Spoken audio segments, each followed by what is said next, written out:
ఆనందం పరమసుఖదం కేవలం జ్ఞానమూర్తిం ద్వంద్వాతీతం గగన సదృశం తత్వమస్యాదిలక్ష్యం ఏకం నిత్యం విమలమచలం సర్వాధి సాక్షిభూతం భావాతీతం త్రిగుణరహితం సద్గురుం సత్యసాయీశమీడే సద్గురుం సత్యసాయీశమీడే.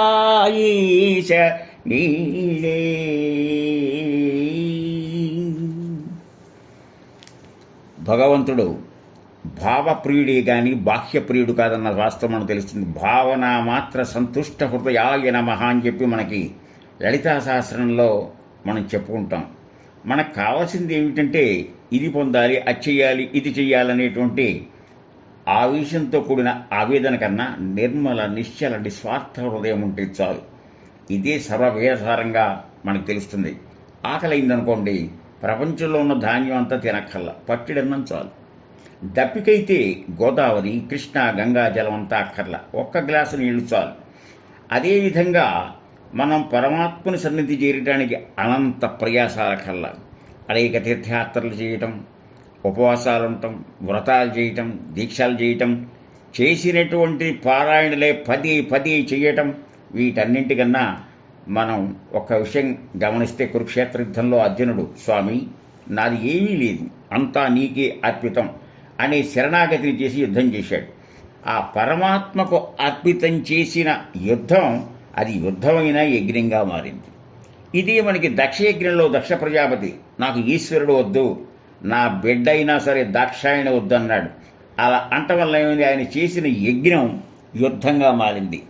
ఈ తేడా మీరు గమనించాలి. యుద్ధమే యజ్ఞం, యజ్ఞమే యుద్ధం. అది మన యొక్క భావనలలో ఉంటుందనేది వాస్తవికతకి దగ్గరగా ఉంటుంది. కనుక ప్రతి విషయాన్ని మనం తరచి చూసి భగవాన్ శ్రీ సత్యసాయి యొక్క వచనామృతాన్ని మనం తీరిగ్గా గ్రోలగల శక్తి ఉంటే మనకి అనేక విషయాలు మనకి ద్యోతకమవుతాయంటంలో ఎలాంటి సందేహం మనం చెప్పుకోగల. అసలు జ్ఞానం అంటే ఏమిటి? మనం తెలుసుకోవడమే జ్ఞానం. బయట వాళ్ళు ఎవరు, ఏమిటి, ఎక్కడి నుంచి వచ్చారు, ఏం చేస్తారు, ఏం చదువుతున్నారు, ఇదద్దు మనకి. గురించి మనం దాన్నే స్వస్వరూప సంధానం అనే జ్ఞానం. అది నిరంతరం తెలుసుకుంటే క్రమంగా నేను ఎవరు, నేనైన నేనా, తెలుసుకోవాల్సిన నేనా, అసలైన నేనా, ఈ నేను తెలుసుకుంటే మీరు ఒక చిన్న విషయం గుర్తుంచుకోండి. రమణ మహర్షి కూడా చెప్తారు తేడా. పిల్లవాడు పుట్టంగానే కో ఓ ఏడుస్తాడు, అంటే కోహం, నేనెవరు అంటాడు. పోయిందిరాయి లోపల అతనికి సోహం తెలుసుకోవాలి. కోహం అంటే నేనెవరు, సోహం అంటే నేనే దైవం అనే భావనకు వస్తేనే మనకి విషయాలన్నీ తేట తెల్లం అవుతాయి. ఈ తేట తెల్లం అవటానికి మనకేం కావాలి? సాధన ప్రక్రియ చాలా అవసరం అనేది చెప్పాలి. అలాగే అసలు కర్మ బలమైందా ప్రారంధం బలమైందా అనే చోట భగవాన్ అంటారు, ఈ కర్మ యొక్క రహస్యం చాలా కష్టం. గహనో కర్మణో గది, చాలా మన ఊహకందనిది. ఒకసారి కాలు జారి గోతిలో పడ్డాం. అవి పడ్డామంటే ఖాయమే. అంటే మనకి ఇప్పుడు ఒక ప్రారంధం వచ్చింది. ఇది సుఖ ప్రారంధమా దుఃఖ ప్రారంధమా? దుఃఖ ప్రారంధం. కాలు జారి గోతిలో పడడం లాంటిది. బయటపడడం కష్టం. కానీ మనలా కూర్చుంటామా? అరుస్తాం, ఎవరన్నా సహాయం అడుగుతాం. పురుష ప్రయత్నం తీవ్రతరంగా చేసి మనం దీని నుంచి తప్పించుకోవచ్చు. కర్మ ఏమిటంటే కర్మ చెయ్యకుండా ఎవ్వడో ఉండలేడు. ఊపిరి తీసుకోకుండా ఎవరైనా ఉండగలరా? ఊపిరి తీసుకోవడం కూడా ఒక కర్మే. అలాగే ఏ కర్మ చేయకుండా ఉండలేరు.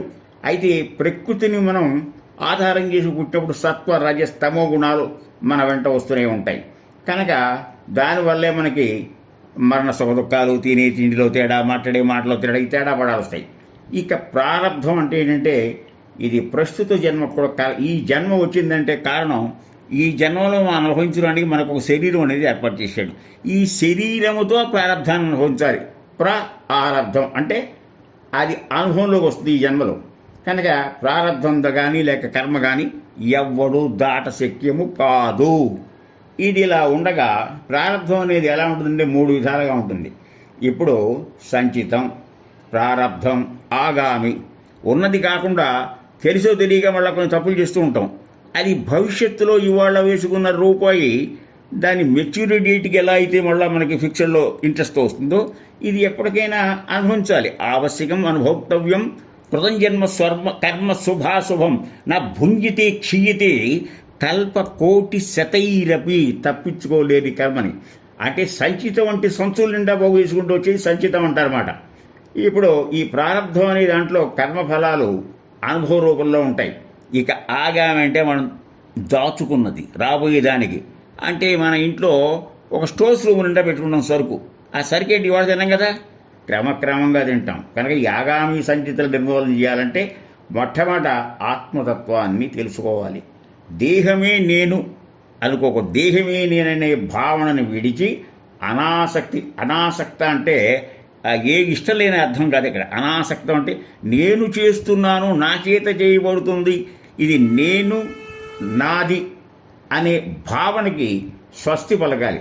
ఆ జ్ఞానాన్ని కనుక మనం సంపాదించుకుంటే జ్ఞానాగ్ని దగ్ధ కర్మణ, జ్ఞానం అగ్ని చేత అది దహింపబడుతుంది. కనుక సుఖదుఖాలు భవించడానికి మానవుడు శరీరాన్ని పొందుతాడని చెప్పాను. శరీరాలు ధరిస్తారు. అలాగే ఒక్కొక్కప్పుడు ఏం చేస్తారంటే వాళ్ళ యొక్క భక్తి తీవ్రత వల్ల ఆ యొక్క అది అవుతుంది. ఇప్పుడు వరాహాంతర్గత పురాణం అంటే భగవద్గీత మహాత్యంలో ఓర్పుకు మారుపేరు భూదేవి బాధపడుతూ నువ్వు రామో కృష్ణో గీత అంటే ఎలా అడుగుతుంది చెప్పి భగవాన్ పరమేశీన భక్తిరవు విచారణి ప్రారబ్ధం ముచ్యమానస్య కథం భవతి హే ప్రభో, ఎలా కుదురుతుంది అంటే తడుకోకుండా విష్ణుమూర్తి చెప్పాడు ప్రారబ్ధం భుజ్యమాన్యో అపి.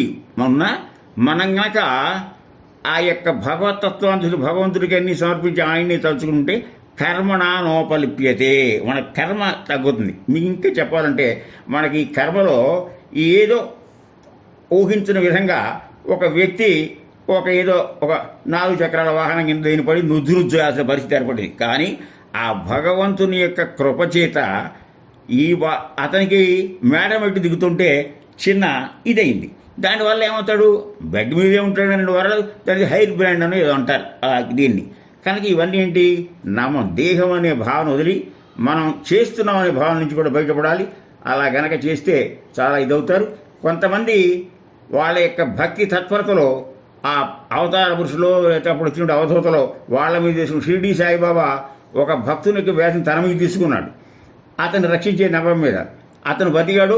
మనం ఆ చరిత్ర చూస్తాం. ఈయన తను చాలించడం జరిగింది. ఇవన్నీ మనం చూస్తుంటే ప్రారంధం గతంలో చేసిన కర్మనే ప్రారంధం దైవం అంటారు. దీన్ని ఇది ఇలా ఉంటుందని చెప్పే అవకాశం మనకి ఉండలేదు. కనుక ఏ పని చేసినా నీ డ్యూటీ నువ్వు చెయ్యి. మా ఫలేషు కాథేచిన కర్మణ్యేవాధికారస్తేన, కర్మ చేయటం వరకే నీకు బాధ్యత.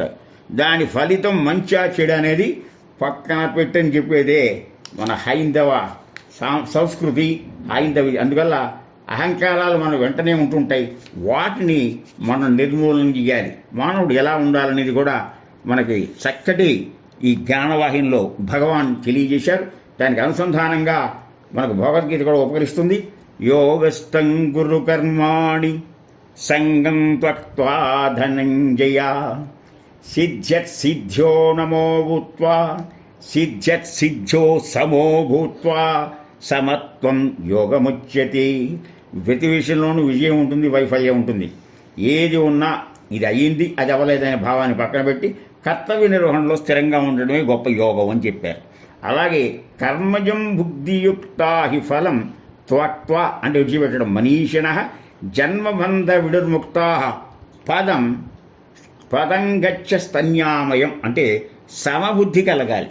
అందుకనే ధీ అంటే బుద్ధి. మనకి గాయత్రి మంత్రంలో తత్ సవితుర్ వరైణ్యం అంటే శ్రేష్టం. తత్ అంటే ఏ బ్రహ్మ పదార్థాన్ని గురించి మనం పవిత్రంగా భావిస్తున్నాం. వరైణ్యం భర్గో దేవస్య ధీమహి ధియో యోన అది ప్రచోదనం ఎలా చేస్తుందంటే మనం బుద్ధిని సమంగా పెట్టుకోవాలి. అందుకనే ఇంకా చెప్తూ మాత్రాస్పర్శాస్తు కౌంతేయ శీతోష్ణ సుఖ దుఃఖదా ఆగమపాయినో నిత్యాస్త్వాం నిస్త్వాం తిక్షస్య భారత అంటే ఇంద్రియాలకు ఇంద్రియ వస్తువుల మధ్య ఉన్న సంబంధాలు సుఖదుఖాల వల్ల క్షణికమైన అనుభూతాలు కర్మానుబంధీని మనిషిలోకేని మనకు పడ్డ ఏర్పాటు ఈ జన్మవి ఇప్పటివి. గత జన్మ యుద్ధానికి వస్తే మళ్ళీ ఇబ్బందే మనకి. భవిష్యత్తు ఎలా ఉండదు కానీ ఇవే అనుకుని వచ్చిపోయేటువంటి ఈ సుఖదుఖాలు ఈ బాంధవ్యాలు ఉన్నాయే, శీతాకాలం, వేసవి, చలికాలం వచ్చిపోతున్నాం. ఇది ఇలా ఉండదు. ఆ రకంగా దాన్ని మనం సమన్వయం చేసుకుంటూ జీవితాన్ని సార్థకంగా చేసుకునే విషయాల్ని ఎన్నో చెప్తారు. అందుకనే అరణ్యవాసంలో ఉన్నప్పుడు కూడా కృష్ణుడు మీకు మరీ బాధలు ఎక్కువ ఉంటే ఏదో భగవంతుడు పక్కన ఉన్నాడు కదని కష్టాలు ఏం తప్పవు, కర్మ కర్మే. అందుకే భగవాన్ అంటారు pleasure is an interval between two pains. అలాగే pain is an interval between two pleasures. కష్టం వచ్చింది ఈ సుఖం కాదు, అలాగే సుఖం వచ్చింది ఈ శాశ్వతం కాదు. కష్టం శాశ్వతం కాదు, సుఖం శాశ్వతం కాదు. కనుక ఆ మహా కష్టాలు వచ్చినప్పుడు మిమ్మల్ని మీకు ఓదార్పుగా నేను ఒక చీటీ ఇస్తాను, దగ్గర పెట్టుకోమన్నాడు ధర్మరాజుతో ఎప్పుడు అరణ్యవాసంలో. అదేమిటంటే దిస్ టూ షల్ పాస్, అంటే ఇది కూడా గడిచిపోతుంది. బాల్యం, యవ్వనం, కౌమారం ఎలా మార్పులు వస్తాయో, ఋతుధర్మాలు మారుతూ ఉంటాయో దేనికి మనం ఇబ్బంది పడాల్సిన అవసరం లేదు. అందుకే మనం భగవంతుడి మీద పరిపూర్ణ విశ్వాసం కనుక పెట్టుకుంటే తక్కువేమి మనకు రాముడు ఒక్కడుండు వరకు అని చెప్పుకున్నాం. అలాగే మనం ఎవరికి ఏది ఎప్పుడు ఎలా చెప్పాలి, ఎంతవరకు చెప్పాలి అంటే రోగాన్ని బట్టి మందు. అంతేగాని అందరికీ అన్ని రోగాలు ఒకే మందు ఉండదు కదా. ఇది రామకృష్ణ పరమహంస విషయంలో ఒక ఉదాహరణ తీసుకోవచ్చు మనం. దక్షిణేశ్వరం నుంచి కలకత్తాగా పోయి అవసరమైన సరుకులు తీసుకురమని రామకృష్ణ పరమహంస బ్రహ్మానందం అనే శిష్యుని పంపించాడు కలకత్తాకి. పాప ఆయన వెడితే చాలా మెత్తనివాడు, మృదుభాషి. అప్పుడు పడవలో వెళ్తున్నప్పుడు ఇతర ప్రయాణికులు రామకృష్ణ పరమహంసని ఈ శిష్యుడైన బ్రహ్మానందాన్ని కూడా చాలా విమర్శించారు వాళ్ళు. అయితే సోమరిపోతులను నిందించాడు. ఎన్ని మాటలన్నా మెత్తవాడికి చాలా బాధపడి ఇంటికి వచ్చి గురువుగారు చెప్పాడు పడవలో జరిగినటువంటి సంఘటన. వెంటనే అలాంటి వారికి బుద్ధి చెప్పక ఎందుకు తిరిగి వచ్చావు అన్నాడు ఆ శిష్యుడు బ్రహ్మానందంతో రామకృష్ణ పరమహంస. కనుక గురునిందని ఏ విధంగా నువ్వు మరి వదిలేసావయ్యా, నీకు ఆ మాత్రం గురుభక్తి లేదని ఒకటి కేకలేశాడు. ఆ తర్వాతి వారం వివేకానందుడు వెళ్ళాడు సరుకులు తీసుకురావడానికి. అప్పుడు వివేకానంద కూడా విన్నాడు. అప్పుడు పెడితే శరామాములే. మళ్ళీ ఒక ప్రయాణికుడు రామకృష్ణ పరమహంసని శిష్యులు వీడు ఊరికే సోమరిపోతూ ఏదో కబుర్లు చెప్తూ కూర్చున్నాడు. ఏవో వాడు నోటుకు వచ్చినట్టుగా వాడు అదుపు తప్పి మాట్లాడుతూ ఉంటే ఆగ్రహంతో వివేకానందతో చెత్తి పట్టుకుని నదిలో పారవేస్తానని బెదిరించాడు. అప్పుడు చావు తప్పు కన్నులొట్టపోయి బ్రతుకు జీవుడని అది పారిపోయాడు. రామకృష్ణ పరమహంస తెలిసింది. వివేకానందని పిలిచి ఏంటి ఆ పనిలో, కాషాయ వస్త్రం కట్టుకుని సన్యాసివై ఉండి కూడా సహనంతో ప్రవర్తించలేకపోయావని వివేకానందుని కోపించాడు, చివాట్లు పెట్టాడు. వివేకానందుడు మీరు బ్రహ్మానందంతోనేమో ఆ రకంగా అన్నారు, ఇప్పుడు నాతో ఇలా అన్నారు ఏమిటి అంటే ఆయన అన్నాడు పరమహంస, నాయన రోగి తత్వాన్ని బట్టి చికిత్స చెయ్యాలి కానీ అన్నింటికీ ఒకే మందు కాదు కదా అని సమాధానపరిచారు. కనుక భగవంతుడు మరి అగ్నిలో కాస్తేనే బంగారం యొక్క వన్నె తెలుస్తుంది. భగవంతుడి యొక్క గొప్పతనం టెస్ట్ ఈజ్ మై టేస్ట్. అడుగడుగునా పరీక్షలు ఉంటాయి. ఆ పరీక్షలన్నింటిలో మనం ఇదవ్వాలి. ఏదో పాండవ పక్షపాతి, మరి పాండవులు వెంట కృష్ణుడు ఉంటాడు, కృష్ణుడు పాండవ పక్షపాతి అన్న అరణ్యవాసం తప్పిందా, అజ్ఞాతవాసం తప్పిందా, మనమెంత? కనుక ఒక్కసారి సర్వార్పణ సిద్ధాంతో స్వామి నేను నీ వాణ్ణి కనుకంటే మన బాగోగులన్నీ ఆయనే చూసుకుంటారనే విషయంలో ఎలాంటి సందేహం లేదు. మనం ఇంకా ఇంకా ప్రకృతిపరంగా చాలా చూపాలి. గుడికి వెడతాం, మంచిదే. ఆ గుడిలో ఒక విగ్రహ ప్రతిష్టాపన చేశారు, మంచిదే, ఎంతో ఆనందంగా చూసాం, ఎంత బాగా ఉందండి ఆ వెంకటేశ్వర స్వామి. కానీ ఈ దేవాలయం కల్పించిన దేవాలయం ముందు మనం కల్పించిన దేవుడు ఉంటే మనం సర్వులకి హృదయస్థానం ఉంది. కానీ నీలోనే జ్యోతి ఉంది. కనుకనే నువ్వేం చెప్పాడు, దేహో దేవాలయ ప్రోక్త జీవ సనాతన చజేత్ అజ్ఞాన నిర్మాల్యం సోహం భావేన పూజయేత్. నీలో ఉన్న దేవుణ్ణి నీవు ఎంతకాలం ఒప్పి ఉంటుంది ఇంతకాలం పెడుతూ ఆయన్ని తెచ్చుకుని నీలో నీ వాడిగా ప్రతిష్టాపన చేసుకుని నీలో ఏ అయితే కాలుష్యపరమైనటువంటి అజ్ఞానాలు ఉన్నాయో చయేత్ అజ్ఞాన నిర్మాల్యం సోహం భావేన పూజయేత్ అని చెప్పి మనకి స్వామి చెప్పారు. కనుక ఈ విషయాలన్నీ చూసుకుంటే భగవాన్ అవతార పురుషుడంటంలో సందేహం లేదు. అప్పుడు ఇప్పుడు ఎప్పుడు ఆయన నుంచి వచ్చిన ధ్యానవాహిని, జ్ఞానవాహిని, భగవద్గీతని వీటన్నింటికి వచ్చినటువంటి మహత్తరమైన విషయాల్లో మనం గనక చూసుకుంటే ఆ యొక్క అమృతధార ఎంతగా మనం గ్రోలిన తరగనిది, ఎంత ఆస్వాదించిన తనివి తీరనిదంటంలో సంశయం లేదు. కనుక ఈ యొక్క ఆరాధనా మహోత్సవంలో వారు చూపించినటువంటి ఇది మనకి ఇలాంటి అనేక విషయాలు మనకి రామాయణ మహాభారత గ్రంథాల్లో కూడా వారు తేటతల్లంగా ద్యోతకం అయ్యేట్టు చెప్పారు. కనుక మనం ఏం చేయాలంటే శరణాగతి, నవవిధ భక్తుల్లో ఇది ఆఖరి భక్తి. శరణాగతి అంటే సగం నీది సగం. కారుకి ఎవరు ఇద్దరు డ్రైవర్లు ఉండరు, ఇద్దరు డ్రైవర్లు స్టీరింగ్ మీద కూర్చోలేరు. అలాగే మనకి మొట్టమొదటి శ్రవణం, కీర్తన ఇలాంటి వాటి చివరి శరణాగతి అంటే నేను నాది అనే భావనకు స్వస్తి. నేననే అహంకారం లేదు, నాదనే మమకారం అసలే లేదు. ఈ రెండింటినీ త్యజించి సర్వం నీవే అనే స్థాయికి కనుక శరణాగతి చేసి ఏ పని చేసినా ఆయన చేస్తున్నట్టే. కనుక ప్రతిదీ యజ్జత్ కర్మ కరోమిదత్తదఖిలం శంభోతవారాధనం ఆత్మాత్మంగిరియామతి సహచరా ప్రాణా పూజాతే విషయోపభోగరచన నిద్రా సమాధి స్థితి. ఇది శంకర భగవత్పాదుల వారు అడిగినటువంటి మహత్తరమైన విషయమే. ఆ ప్రకారం మనం తెలిసి చేసినా తెలియ చేసినా అది తప్పే. మనకి తెలిసి ముట్టుకున్నా తెలియక ముట్టుకున్నా నిప్పు నిప్పే కదా. అలాగే పుణ్యంలో కూడా హరి హరి హరి హరిని మనం కబీర్ చెప్పినట్టు శ్వాస శ్వాసకి రామనామం కహో అన్నట్టుగా జీవితాన్ని గనక సర్వార్పణ స్థితి చేస్తే ఎటువంటి అద్వైతానుభూతి ఆనందాన్ని పొందుతామో అనిర్వచనీయమైనటువంటి స్థితి. కనుక మన యొక్క చెవులు మంచి వినాలి, కళ్ళు మంచి చూడాలి, మన మనసు పవిత్రంగా ఉండాలి, మనలో సహనశక్తి పెరగాలి. అలాగే చేయదలుచుకున్న విషయాన్ని అది సాధించేదాకా పట్టుదలతో ఉండాలని చెప్పి మీకందరికీ నాకున్నటువంటి పరిమిత జ్ఞానంతో చెప్తున్నాను. జీవితాన్ని సుఖవంతం ఎలా చేసుకోవాలో తెలుసుకోండి. హరి ఓం. సహనాభవతు సహనౌ భునక్తు సహ వీర్యం కరవావహై తేజస్వినావధీతమస్తు మా విద్విషావహై. ఓం శాంతి శాంతి శాంతి. హరి ఓం.